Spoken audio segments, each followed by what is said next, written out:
जय मूल्यवासी साथीओ, हूँ पंकज दाफड़ा, BYM अमरेली। आज लाइव एटला माटे आववू पड्युं के आजनो जे दिवस जे छे गुरु पूर्णिमा। तो साथीओ, गुरु पूर्णिमा लईने घणा बधा समाजना लोको गुरुनी सेवा करे छे, गुरुना पग धोईने पाणी पीवे छे अने एवुं पण प्रवचन आपे छे के भाई गुरु छे ए ज सासू छे। गुरु मार्गदर्शन आपे छे ने गुरुना माध्यमथी आपणे कांईक सीख लेवी जोईए। तो वीडियाना माध्यमथी कहेवा मांगु छुं के क्या गुरुनुं मार्गदर्शन लेवुं जोईए। कान फूके ये सत्य गुरु छे एनुं मार्गदर्शन लेवुं जोईए। जे गादी उपर बैठा छे अने पग धोवरावे छे अने एनुं पाणी आपणे पीए छीए ए एमनी पासे ज्ञान छे एनुं ज्ञान लेवुं जोईए। जे कथा वांचे छे एड कंडीशन जे एसी नी अंदर बेही अने प्रवचन करे छे, जे जातिने लईने बोले छे के ब्राह्मण सर्वश्रेष्ठ छे बाकी सर्वश्रेष्ठ नथी, एवा लोकोनुं ज्ञान लेवुं जोईए। अगर कर्मनी वात करे छे के भाई कर्म सारा करो तो तमने मुक्ति मळी जाय, तो कई मुक्तिनी वात?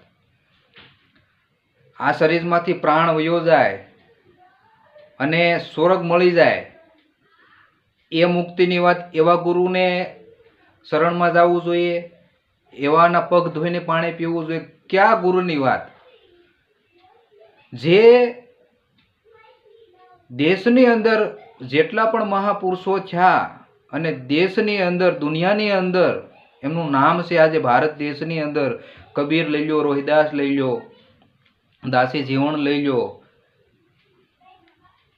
संत सवैयाना जेटला पण महापुरुषो छ्या एमणे एक व्यवस्थाना विरोधमां अने समाजनी अंदर एक सुधार आवे, एक मार्गदर्शन मळे अने एमणे जे गुरुनी वात करी, आजे ए गुरुनी वात एवी कोई केम नथी करी रह्या। जे शिष्य बनी जाय छे एने गुरु बनवानी खंजवाळ उपड़े छे, जे गुरु बनी जाय छे एने शिष्यो बनाववानी खंजवाळ उपड़े छे। फक्त शिष्य गुरु, गुरु शिष्य एनी अंदर कोई मार्गदर्शन नथी होतुं। या तो दाढ़ी वधारवी छे, माळा अने मोटी मोटी वातो करे, पण समाजनी अंदर जे समस्याओ जे छे ए समस्याने लईने कोई वात नथी करी रह्युं। एनो मतलब ए थाय छे के ए ब्राह्मणी व्यवस्थानी अंदर डूबेला छे। जे ब्राह्मणोए ग्रंथ लख्या, आपड़ा लोकोए एमने वांच्या, ब्राह्मणोए लिखे, हम लोगों ने पढ़े इसलिए लिखे पड़े।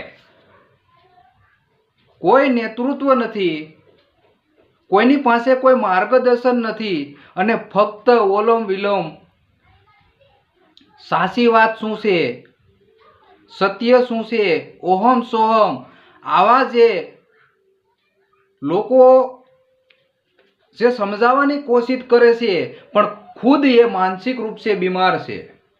कबीरनी वात करे, कबीर गामो गाम जईने लोकोने जाणकारी आपी।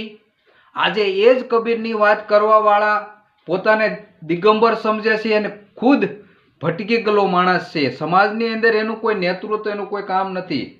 मैं हमणां वात करी के शिष्य गुरु सेवा करवानी, मोटो शुं कहेवाय के बेड पाथरो, खाटलो ने एनी उपर गादी पाथरवानी, आसन लगाववानुं, पछी बापू वातो करता होय, पछी कान फूके।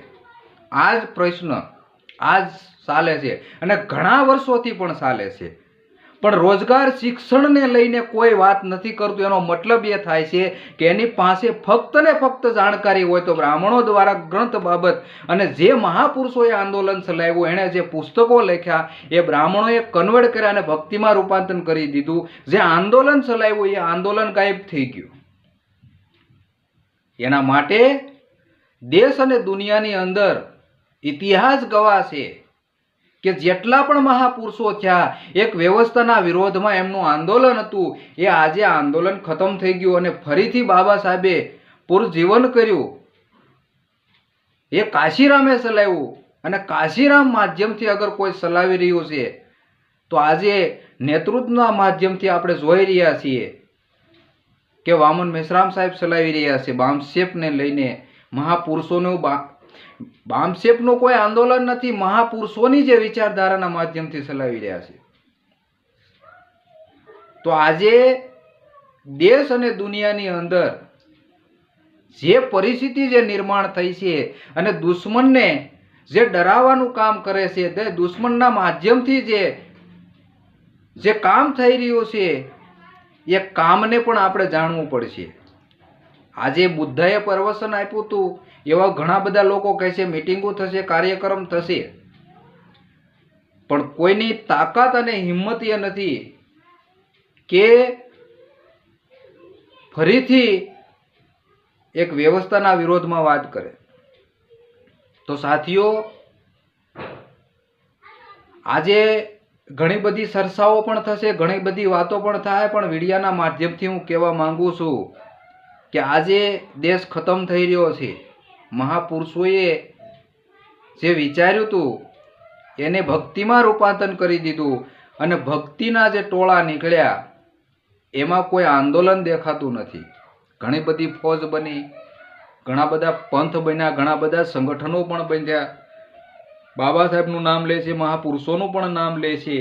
જ્યારે જન્મતિથિ કે મરણતિથિ આવે છે ત્યારે પણ એ લોકો મનાવે છે. પણ જે રોજગારને લઈને, શિક્ષણને લઈને જે દેશ વેચાઈ રહ્યો છે, લૂંટાઈ રહ્યો છે, હર વ્યક્તિ સુરક્ષિત નથી. કેટેગરીના નામથી, ધર્મના નામથી, લિંગના નામથી જે હેરાન પરેશાન અને હરરોજ અપમાન થઈ રહ્યું છે, એની સામે જે લડાઈ લડવી જોઈએ એ લડાઈ ઠપ થઈ ગઈ છે. તો સાથીઓ, ફક્ત કાર્યક્રમ કરવાથી, બોલવાથી આંદોલનને વેગ કે સફળતા મળે એમ નથી. જમીન લેવલનું સાથીઓ કામ કરવું પડશે અને જમીન લેવલનું જ્યાં સુધી કામ નહીં થાય ત્યાં સુધી જનશક્તિનું નિર્માણ નહીં થાય અને જનશક્તિનું જ્યાં સુધી નિર્માણ નહીં થાય ત્યાં સુધી જન આંદોલન પણ નહીં. ભારત દેશની અંદર અંગ્રેજોને જ્યારે ખદેડવામાં આવ્યા ત્યારે પણ જન આંદોલન, બ્રાહ્મણોએ એ વાત કરી કે SC ST OBC જે છે એ સમયમાં શૂદ્ર અને અશુદ્ધ કહેવાતા અને એવું પણ કહેતા કે તમારી જે સમસ્યાઓ જે છે એ અંગ્રેજોના કારણે છે. અંગ્રેજોને આપણે ખદેડવામાં આપણે કામયાબી મળશે તો તમારી સમસ્યાનું સમાધાન થશે. આજે અંગ્રેજ નથી, પણ આજે ફરીથી એ સમસ્યા ભયંકર રૂપ લઈ ચૂકી છે. એનો મતલબ કે એક વિદેશી ભારત દેશ છોડીને ચાલ્યો ગયો અને બીજો જે બ્રાહ્મણ નામનો જે વિદેશી છે એ ભારત દેશનો હુકમરાન થઈ ગયો અને આજે 75-76 વર્ષ થયા, હજી વ્યક્તિ કોઈ સુરક્ષિત નથી. ગમે કેટેગરી લઈ લો, બ્રાહ્મણ મૂકીને ક્ષત્રિય લઈ લો, વૈષ્ણવ લઈ લો, શૂદ્ર લઈ લો, એમાં પણ 6643 જાતિ છે. કોઈ પણ લઈ લો, ચાકને કોઈ ધર્મને લઈને દુઃખી છે, કોઈ વ્યવસ્થા લઈને દુઃખી છે, કોઈ મહિલાને લઈને, કોઈ તમામ કેટેગરી બ્રાહ્મણના માધ્યમથી આજે દેશની અંદર ભયંકર ષડયંત્ર થઈ રહ્યું છે. સાથીઓ, સત્તા મોઢામાંથી અવાજ નથી ઉપાડતા, નથી કર્મચારીઓ બોલતા. માની લો કે કર્મચારી તો કદાચ બાંધેલા હોય છે, કે નથી કોઈ યુવા, બેરોજગાર, વિદ્યાર્થી પણ બોલતા. નોકરી ખતમ થઈ ગઈ. તો સાથીઓ, આજનો જે દિવસ છે એ દિવસ તો હરરોજ સાલની અંદર એકવાર આવે છે ને આપણે વાત કરીએ છીએ, મનાવીએ છીએ. પણ જે મહાપુરુષોનું જે આંદોલન જે સાથીઓ હતું એ આંદોલન ફરીથી વેગ લે એ કામ કરવું જોઈએ. એ કામને લઈને આપણે આગળ હાલવું જોઈએ. તો તમામ SC ST OBC અને માઇનોરિટી અને હજારો નહીં પણ લાખો સંગઠન છે, તમામ લોકોને એક મેસેજ આપું કે કમસે કમ આજે એક થવાની જરૂર છે અને એક થઈને આપણે દુશ્મનની સામે લડાઈ જે છે ઇન્સાફ કાયમ થવો જોઈએ. કહેવાનો મતલબ મારો એવો છે કે બ્રાહ્મણને મારી નાખો, કાપી નાખો એવું નથી, પણ ઇન્સાફ કાયમ કરવા માટે જેની જેટલી સંખ્યા ભારી એની એટલી હિસ્સેદારી મળવી જોઈએ. ઓબીસીની સંખ્યા છે તો ઓબીસીને એટલો હિસ્સો મળવો જોઈએ.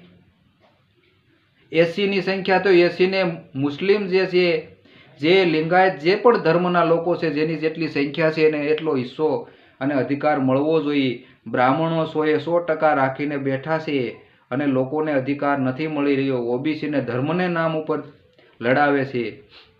એસસી એસટીને મહુવાદી, નક્સલવાદી કરી અને લડાવે છે. તો સાથીઓ આ વસ્તુને સમજવી પડશે. ખાલી કાર્યક્રમ કે બોલવાથી કોઈ પણ વસ્તુ થવાની નથી. એટલા માટે આવનારા સમયની અંદર રોડ રસ્તા અને મેદાનમાં ઉતરવું પડશે. ખાસ કરીને એ કહેવા જઈ રહ્યો છું, અને અમદાવાદની અંદર જે સાબરમતી જે જગ્યા નક્કી કરી છે એમની અંદર સાથીઓ બહુજન મુક્તિ પાર્ટીનું અધિવેશન થઈ રહ્યું છે 6ઠું. તો તમામ એસસી એસટી ઓબીસી અને માઇનોરિટીના લોકો આવો અને સાથ અને સહયોગ આપો. તો આવનારા સમયની અંદર આપણે રાજનીતિક લઈને પણ સત્તાની અંદર ભાગીદારી અને હસ્તક્ષેપ કરી શકીએ. એ રાજનીતિકમાં જવું પણ એ પણ જરૂરી છે, કારણ કે તમામ જગ્યાઓ કોઈ પણ અગર કામ કરવું હોય તો હર વ્યક્તિ એમ કહે છે કે ભાઈ રાજનીતિકની જરૂર પડે. તો સાથીઓ સામાજિક, રાજનીતિક અને ધાર્મિક આ જે બ્રાહ્મણો લઈને ચલાવે છે તો આપણે પણ આવનારા સમયમાં ચલાવવું પડશે. તો સાથીઓ વધારે નહીં બોલું, સમયને અનુલક્ષણ મારી વાતને રોક લગાવું છું, અને જેથી કરીને જે ચેનલ જે છે પંકજ દાફડા કરીને એને લાઈક કરો, સબસ્ક્રાઈબ કરો અને શેર કરો, કે જેથી કરીને આજનો જે દિવસ છે જે લોકો સુધી પહોંચે અને વાતને સમજે કે ખરેખર ભક્તિનું રૂપાંતર કરીને આજે મૂળ નિવાસી બહુજન સમાજનું આંદોલન બ્રાહ્મણોએ ખતમ કરી દીધું છે. તો એ વસ્તુની જાણ થાય, લોકોને જાણકારી મળે, એથી લઈને થોડાક જાગૃત બને અને જેથી કરીને આંદોલનની અંદર સહભાગી બને. બસ એટલી જ વાત સાથીઓ હું રાખીશ, વધારે નહીં બોલું. તમે મારી વાતને સાંભળી એના માટે આભાર, ધન્યવાદ. જય મૂળ નિવાસી, જય ઓબીસી, જય સંવિધાન, જય જોહાર, જય વિજ્ઞાન.